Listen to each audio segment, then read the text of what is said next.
Hello guys, welcome to my channel autism and music. मैं हूं Komal Thakur, parenting and autistic child. और आज मैं आपके साथ कुछ रियल स्टोरीज़ भी शेयर करूंगी जो खुद मेरे फ्रेंड्स की हैं। हालांकि उनकी जो आइडेंटिटी है वो मैं यहाँ पे डिस्क्लोज़ नहीं करूँगी, लेकिन मुझे लगता है कि आप सबको जानना बहुत ज़रूरी है कि किस तरह से हम सब में से कुछ लोग जो हैं वो फ़ाइट कर रहे हैं अपने जो हमारे ऑटिस्टिक बच्चों के लिए एक सेफ़ एनवायरनमेंट बनाने के लिए। और फ्यूचर में जो ऑटिस्टिक बच्चे आएंगे तो उनके लिए एक सेफ़ एनवायरनमेंट बने या हमारे बच्चों का फ्यूचर भी सिक्योर हो, तो किस तरह से कुछ लोग फ़ाइट कर रहे हैं वो मैं आपके साथ आज थोड़ा सा शेयर करूंगी। बिल्कुल रियल हैं, मेरे ही आसपास के लोग हैं। मुझे लगता है कि आपको इससे बहुत ज़्यादा मोटिवेशन मिलेगा।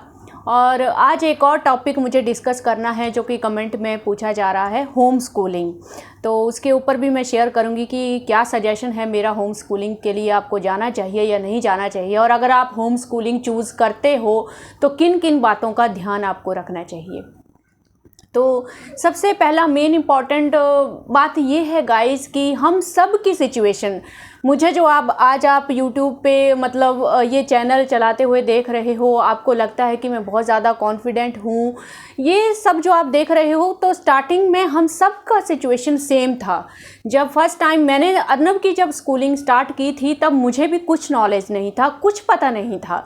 तो लेकिन एक चीज़ दिमाग में हमेशा रहती थी कि आगे ही बढ़ना है, पीछे की तरफ नहीं देखना है। तो अपने आप वो बोलते हैं ना कि जब आप फाइट करते रहते हो तो कुछ ना कुछ आपको एक्सपीरियंस होते रहता है और आपको अपने आप पता चलने लग जाता है कि हमको आगे क्या करना है।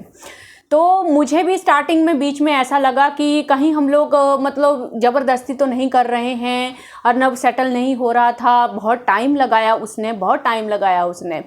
लेकिन आज मुझे कहीं ना कहीं लगता है कि नहीं, वो चीज़ बिल्कुल सही थी, हम लोगों ने गिव अप नहीं किया, ये बहुत अच्छी बात हुई। अदरवाइज़ अब जब अर्नब में जो चेंज आ रहे हैं इतने सालों के बाद, वो हम लोग कभी देख ही नहीं पाते। तो मैं ये बोलना चाहती हूँ कि मैं नहीं चाहती हूँ कि आप भी ये अपॉर्चुनिटी मिस कर दो गाइस। बहुत ज़्यादा स्ट्रगल हम लोगों ने किया है, लेकिन अब मुझे पता है कि चेंज होता है और डेफिनेटली होता है। और अर्नब जैसे बच्चे में चेंज आ रहा है तो मुझे लगता है कि हर ऑटिस्टिक बच्चे में कुछ ना कुछ चेंज तो आएगा ही आएगा, और कुछ बच्चों में तो हो सकता है और भी अच्छा आए। तो मैं इतना तो सजेस्ट करूँगी कि आप होम स्कूलिंग के बारे में सोचने से पहले या स्पेशल स्कूल के बारे में सोचने से पहले आप ट्राई ज़रूर करो पब्लिक स्कूल्स के लिए, नॉर्मल स्कूल के लिए। एटलीस्ट पेरेंट्स इतना स्ट्रगल करो कि कम से कम जो प्राइमरी का सेक्शन है वहाँ तक आप जाओ, कैसे भी जाओ लेकिन जाओ वहाँ तक। मुझे लगता है कि आपको आइडिया हो जाएगा, जैसे कि अब हम लोगों को पता चल रहा है कि नहीं, अर्नब अब थोड़ा पिकअप करने लगा है। तो इतना आप देखो कि बच्चा कर पा रहा है कि नहीं कर पा रहा है। नो डाउट स्टार्टिंग के हमारे भी जो स्टार्टिंग के 3 इयर्स थे या 2 इयर्स थे, बहुत स्ट्रगलिंग गए। हम लोगों को भी बिल्कुल होप नहीं बची थी कि अर्नब इम्प्रूव कर सकता है या वो भी नॉर्मल स्कूल में जाने के लायक है, क्योंकि एकेडमिक भी पुअर था और बिहेवियरल इश्यूज़ भी बहुत ज़्यादा थे उसमें। लेकिन टाइम के साथ साथ दोनों ही चीज़ों में इम्प्रूवमेंट आ गई। एक सेकेंड। तो ये मैं आपके सामने, मैं लाइव प्रूफ हूँ आपके सामने कि चेंज आता है और आ सकता है, तो उम्मीद हम लोगों को रखनी चाहिए। अब मैं आपको बताती हूँ कि कितना और किस हद तक स्ट्रगल कर रहे हैं लोग। तो एक मैं स्टोरी आप लोगों के साथ शेयर करूँगी। मैं जब थेरेपी सेंटर में जाती थी तो मेरे साथ एक लेडी थी, वो बाद में आई थी। अर्नब थेरेपी सेंटर में बहुत पहले से जाता था, तो वो वहाँ पे थोड़ा नई आई थी, तो थोड़ा वो भी मतलब उसके मन में भी क्वेश्चन आ रहे थे कि इम्प्रूवमेंट होती है या नहीं होती है।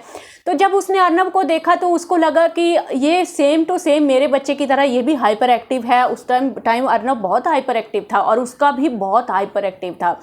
तो उसने मुझसे पूछना शुरू किया कि वो कौन से स्कूल में जाता है। तो उस टाइम पे भी अर्नब नॉर्मल स्कूल में ही था। तो वो वैसे ही जैसे आप लोग पूछते हो, तो वैसे ही वो मुझसे पूछ रही थी कि इतना हाइपर एक्टिव है तो उसको स्कूल में कैसे एडजस्ट करते हैं और उसको स्कूल में एडमिशन मिला कैसे, ये वो सब कुछ जैसे मैंने आपके साथ शेयर किया है मैंने उसको भी बताया। तो मैंने उसको भी सेम टू सेम, उस टाइम पे मैं यूट्यूब चैनल नहीं चलाती थी, उस टाइम पे मैंने उसको भी यही सलाह दी कि आप भी एक बार ट्राई करो।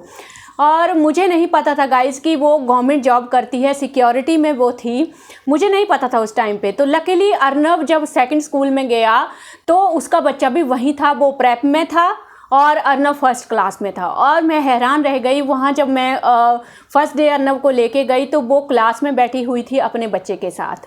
और मैंने देखा कि उसका बच्चा बहुत ज़्यादा हाइपर हो रहा था गाइस, मतलब वो प्रेजेंट है क्लास में, उसके बाद भी उसको कंट्रोल करना मुश्किल हो रहा था।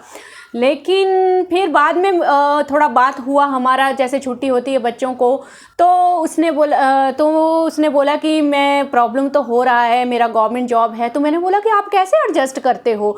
तो वो लेडी देखो अपनी जो दूसरी शिफ्ट है सुबह, उसको वो अपने बच्चे के साथ स्कूल में बैठती है और दूसरी शिफ्ट में उसको जॉब करनी है, या कैसे ना कैसे वो अपनी सीएल को अरेंज कर रही है, मतलब लेकिन अपने बच्चे की जो स्कूलिंग है उसको वो अपनी जॉब की वजह से अफेक्ट नहीं कर रही है। कितना सिक्योरिटी का जो जॉब होता है कितना थकाने वाला होता है गाइस, और ऐसे बच्चे के साथ तो और ज़्यादा प्रॉब्लम होती है। लेकिन फिर भी वो लेडी पीछे नहीं हटी, वो अभी भी एफर्ट्स कर रही है। और वो मुझे 4-5 महीने पहले लॉकडाउन के बाद फिर से मिली थी, वो ड्यूटी से आ रही थी, पूरा उसने पुलिस का वो ड्रेस डाला था, और तब उसने बोला कि नहीं अभी वो एकेडमिक थोड़ा थोड़ा अच्छा कर रहा है और थोड़ा थोड़ा उसमें इम्प्रूवमेंट आ रहा है। तो कहीं ना कहीं पहले तो मुझे लगा कि कहीं मैंने उसको गलत गाइड तो नहीं कर दिया, क्योंकि मैं भी उस टाइम यही सोच रही थी, मैं भी अर्नव के साथ बैठ रही थी, तो मुझे भी कहीं ना कहीं डाउट हो रहा था। लेकिन अब मैं भी सही प्रूफ हो चुकी हूँ और वो भी कहीं ना कहीं सही प्रूफ हो जाएगी गाइस। मुझे लगता है कि एफ़र्ट्स करना ज़रूरी है। यहाँ पे बहुत सारे लोग हैं, एक मेरी और फ्रेंड है जिसका बच्चा नॉन वर्बल है, वो भी स्कूल में जाता है, काफ़ी सारी दिक्कतें आती हैं, बिहेवियरल इश्यूज़ हैं, अभी एग्ज़ाम में भी थोड़ा प्रॉब्लम हुआ। लेकिन ये सब पेरेंट्स ऐसे हैं गाइस जो पीछे हटने को रेडी नहीं हैं। हम सब लोग किस तरह से काम करते हैं, इस तरह से काम करते हैं ताकि हम स्कूल के साथ थोड़ा कोऑपरेशन करते हैं, स्कूल को भी प्रॉब्लम ना हो, हम लोगों को भी प्रॉब्लम ना हो, और हमारे बच्चों को भी एक सही जो एक्सपोजर है वो मिलता रहे। तो हम सब लोग स्ट्रगल कर रहे हैं। किसके लिए स्ट्रगल कर रहे हैं? क्योंकि हम लोगों को अपने राइट्स, अपने बच्चों के जो राइट्स हैं वो चाहिए गाइस।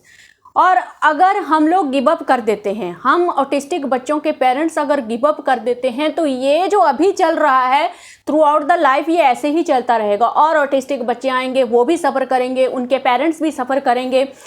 हालांकि फॉरेन में जो ऑटिस्टिक बच्चे होते हैं स्कूल्स में उनके लिए कितनी अच्छी फैसिलिटीज़ होती हैं गाइस। इंडिया में भी सब कुछ रूल रेगुलेशन कानून सब कुछ है, लेकिन हम लोग क्लेम ही नहीं करते हैं, तो जिसकी वजह से हम लोगों को वो मिलती नहीं है। तो ये सब हम लोगों को हासिल करना है गाइस। मैं आप लोगों से रिक्वेस्ट करती हूँ कि ये आप अपने अपने मतलब साइड पे, आप अपने अपने लेवल पे ये हिम्मत कीजिए और कोशिश कीजिए कि हम एक सिक्योर एनवायरनमेंट अपने बच्चों के लिए बना सकें। अगर हम अपने बच्चों को स्कूल में नहीं भेजेंगे गाइस, सोसाइटी को कभी भी नॉलेज नहीं होगा ऑटिज़म के बारे में। कितनी बुरी हालत है कि स्कूल्स को भी नॉलेज नहीं होता है कि हमारे स्पेशल बच्चों के लिए स्कूल में कुछ रिलैक्सेशंस होती हैं, कोई आइडिया नहीं होता है। कुछ स्कूल्स को तो बिल्कुल भी आइडिया नहीं होता है, जिसकी वजह से कभी कभी ना स्कूल्स को लगता है कि अगर इन बच्चों का टाइमिंग हम लोग कम कर रहे हैं या इनको एग्ज़ाम में थोड़ा हेल्प कर रहे हैं, तो ये जो स्कूल की पॉलिसी है उसके अगेंस्ट हम लोग काम कर रहे हैं। एक्चुअली उनको पता ही नहीं होता है। मैं चाहती हूँ कि आप लोग इन चीज़ों में स्कूल को हेल्प करें। आप प्लीज़ उनको एक बार तो बोलो कि जो स्पेशल बच्चों के लिए जो रिलैक्सेशन दी जाती हैं गवर्नमेंट की तरफ से, एक बार प्लीज़ आप वो चेक कीजिए, ताकि आपको भी समझ में आए कि स्पेशल बच्चों के साथ कैसे काम करना है। ये बहुत ज़रूरी है। तो ये सब मैं इसीलिए बोल रही हूँ कि फ़र्स्ट टाइम तो आप लोग नॉर्मल स्कूल के लिए एफ़र्ट डालो। अब कई बार क्या होता है गाइस कि कुछ ऑटिस्टिक बच्चे जो होते हैं वो काफ़ी टाइम लगाने के बाद भी शायद उनको थोड़ा और ज़्यादा प्रॉब्लम आता है, लाइक जो सिवियर ऑटिज़म में आते हैं या कई बार मॉडरेट टू सिवियर ऑटिस्टिक बच्चे जो होते हैं, तो उनको तो कुछ ज़्यादा ही प्रॉब्लम होती है।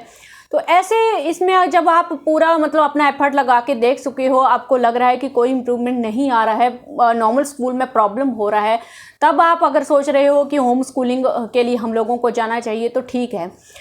अगर होम स्कूलिंग के लिए आप जाते हो गाइस, तो मैं प्रेफर नहीं करूँगी कि आप खुद ही घर में बैठो और खुद बच्चे को पढ़ाओ और खुद बच्चे की होम स्कूलिंग करो। उस केस में मैं चाहती हूँ कि आप किसी एजुकेशनल कंपनी जो होती हैं उनसे जो मतलब बच्चे का जो एजुकेशनल किट होता है उसके ज़रिए उसकी होम स्कूलिंग करवाएं, ताकि आपके पास एक पर्टिकुलर करिकुलम हो, लेसन प्लान हो। आपको पता होना चाहिए कि इस एज में बच्चों को क्या पढ़ाया जाता है, और तो उस तरह से आपके लिए भी थोड़ा ईजी हो जाएगा, रादर देन आप समझ नहीं पाओगे। एक टीचर जो पढ़ाता है, एक स्कूल में जो पढ़ाया जाता है, आपको वो आइडिया नहीं लगेगा कि किस तरह से पढ़ाना है बच्चे को।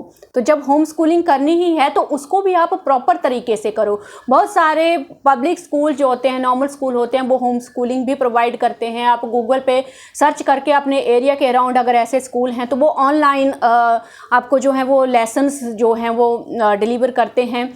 तो उस तरीके से भी आप होम स्कूलिंग करा सकते हो बच्चे को। मेरे बोलने का मतलब ये है कि या तो आप कोई ट्यूटर तो आपको रखना ही पड़ेगा अगर आप खुद नहीं पढ़ा सकते हो। तो इसका एक ड्रॉबैक तो ये भी रहता है कि होम स्कूलिंग कई बार एक्सपेंसिव हो जाती है, यही प्रॉब्लम है। स्पेशल स्कूल अगर अच्छे हैं तो उनकी फ़ीस भी बहुत ज़्यादा है। होम स्कूलिंग भी अगर आपको प्रॉपर तरीके से करानी है तो वो भी एक्सपेंसिव हो जाती है हम सब के लिए। तो इसीलिए मैं बोलती हूँ कि एंड का जो ऑप्शन है वो नॉर्मल स्कूल का मुझे नहीं लगता कि कोई भी प्लेस ले सकता है। नॉर्मल स्कूल का कोई भी ऑप्शन है कि आप कहीं और जाओ, क्योंकि सबके लिए वो अफोर्ड करना बहुत मुश्किल है। होम स्कूलिंग और स्पेशल स्कूल की फ़ीस सबके लिए वो इजी नहीं है गाइस। तो इसीलिए मैं चाहती हूँ कि आप नॉर्मल स्कूल में ही थोड़ा स्ट्रगल कीजिए और अपनी तरफ से कोशिश कीजिए स्कूल को अवेयर करने की। इसमें कोई प्रॉब्लम नहीं है। हो सकता है आप लोगों को आर्गुमेंट करना पड़े, लेकिन आप गूगल के ऊपर थोड़ा सर्च कीजिए, आपको कंटेंट मिल जाएंगे सपोर्टिंग। वो आप स्कूल में जाके शो कर सकते हो कि ये सब जो है रिलैक्सेशन मिलती हैं। तो अब बात करते हैं गाइस, किसी ने मेरे से क्वेश्चन पूछा था कि मैं अर्नव का हाफ टाइम क्यों रखती हूँ। तो ये मैं पहले भी आंसर दे चुकी हूँ, शायद उन्होंने वीडियो नहीं देखा होगा। अर्नव का हाफ टाइम इसलिए मैं रखती हूँ क्योंकि ऑटिस्टिक बच्चों को अगर लॉन्ग टाइम आप बिठा के रखोगे तो उनके मेल्टडाउन ट्रिगर हो सकते हैं, एग्रेशन आ सकता है या स्टिमुलेशन उनकी ज़्यादा हो सकती है।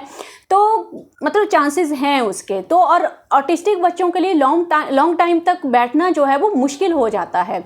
तो मुझे लगता है कि अगर अर्नव हाफ टाइम भी स्मूथली बैठता है, कोई प्रॉब्लम नहीं करता है, तो मेरे लिए एनफ है। वो हाफ टाइम में भी वो सब कुछ उसको प्रोवाइड हो जाएगा, लाइक सोशलाइजेशन या इंस्ट्रक्शन फॉलो करना या स्कूल में डिसिप्लिन के साथ बैठना। तो मुझे लगता है कि उतना हाफ टाइम में काफ़ी हो जाता है। बाकी स्टडी तो मुझे घर पे ही करवाना है उसको। और दूसरा उसका रीज़न ये है कि वो मैं नहीं चाहती हूँ कि उसको मैं रात में पढ़ाऊँ। उसका हैबिट बना हुआ है, उसको आफ्टरनून में ही पढ़ना होता है लंच के बाद। वो प्रेप से लेके अभी तक वही शेड्यूल बना होता है, तो मुझे उसमें भी प्रॉब्लम आती है। अगर स्कूल में वो पूरा दिन बैठ के आएगा तो मैं दोपहर को उसको नहीं पढ़ा पाऊँगी, वो फ्रेश नहीं रहेगा, फ्रेश फील नहीं करेगा ना उस टाइम पे। और तीसरा इसका रीज़न ये है कि जो रात में उसके पापा 8 घंटे के बाद जैसे ड्यूटी करके आते हैं, तो मैं नहीं चाहती हूँ उस टाइम मतलब अर्नव को अपने पापा के साथ भी टाइम स्पेंड करना है, उसको वो मौका भी मुझे प्रोवाइड करना है। उस टाइम पे हमारी आप समझ लो कि फैमिली कंप्लीट होती है, तो हम तीनों इकट्ठे होते हैं। तो एक जो बॉन्डिंग है फादर के साथ वो भी अच्छी होनी चाहिए और वो जो सोशलाइजेशन का माहौल है वो भी उसको मिलना चाहिए। तो उस टाइम पे मैं उसको स्टडी का स्ट्रेस नहीं देना चाहती हूँ। एक मेन रीज़न मेरा ये भी है। तो आई होप कि आपको समझ में आ गया होगा कि मैं क्यों उसका हाफ टाइम रखती हूँ। और मुझे समझ में नहीं आता है कि आप लोग इस चीज़ को इतना मतलब क्यों लेते हो कि हाफ टाइम कर देंगे तो क्या हो जाएगा।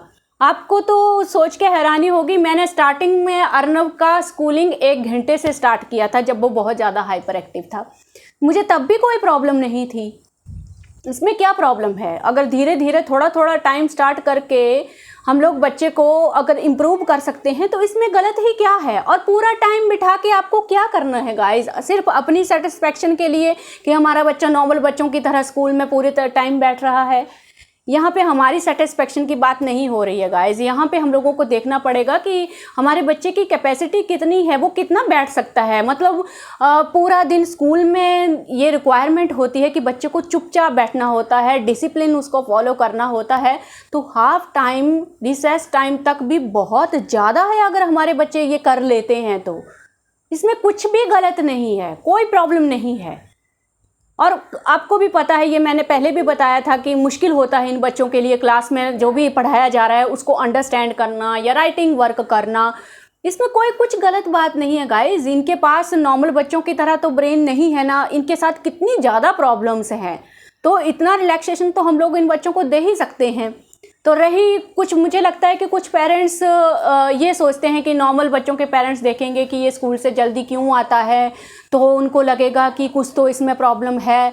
अब ये देखो, ये तो हर किसी की अपनी अपनी प्रॉब्लम है, ये तो आप अपने अपने लेवल पे हैंडल करोगे, मुझे फ़र्क नहीं पड़ता है इस चीज़ से। मुझे अगर कोई रास्ते में पूछता है, मैं जब हाफ टाइम में लेके आती हूँ, मुझे भी लोग पूछते हैं, तो मैं बोल देती हूँ कि हाँ उसको थोड़ा प्रॉब्लम है, तो इसका हाफ टाइम ही हम लोगों ने रखा है। तो मैं तो ईज़िली बोल देती हूँ, मुझे वो एक्स्ट्रा फालतू का लोड नहीं लेना है अपने दिमाग पे, तो वो चीज़ों को मैं साइड में छोड़ती हूँ। तो उस चीज़ को तो आप मत सोचो, और अपनी जिद में आके आप लोग यही काम करते हो, स्टार्टिंग में पूरा टाइम रखने की कोशिश करते हो, और एंड में स्कूल की भी हालत इतनी ज़्यादा ख़राब हो जाती है ऐसे बच्चों को संभालने में, और हमारा बच्चा खुद इतना ज़्यादा, उसका सेंसरी ओवरलोड इतना ज़्यादा प्रॉब्लम हो जाता है कि वो एक्सपीरियंस जो है ना स्कूल का, हमारे बच्चे के लिए इतना ज़्यादा ख़राब हो जाता है कि स्कूलिंग कैरी ऑन करना मुश्किल हो जाता है। ये मेन पॉइंट है। तो थोड़ा सा आप समझने का कोशिश कीजिए, इनकी प्रॉब्लम्स को समझिए, स्कूल की भी प्रॉब्लम को समझिए, और टाइमिंग कम करने में कोई प्रॉब्लम नहीं है। और मुझे लगता है कि यही बेस्ट तरीका है स्कूल के माहौल में अपने बच्चे को एडजस्ट करने का। इससे बढ़िया तरीका कुछ नहीं हो सकता है guys. So I think home schooling के बारे में आप थोड़ा समझ चुके होंगे कि आपको कैसे कैरी ऑन करनी है वो।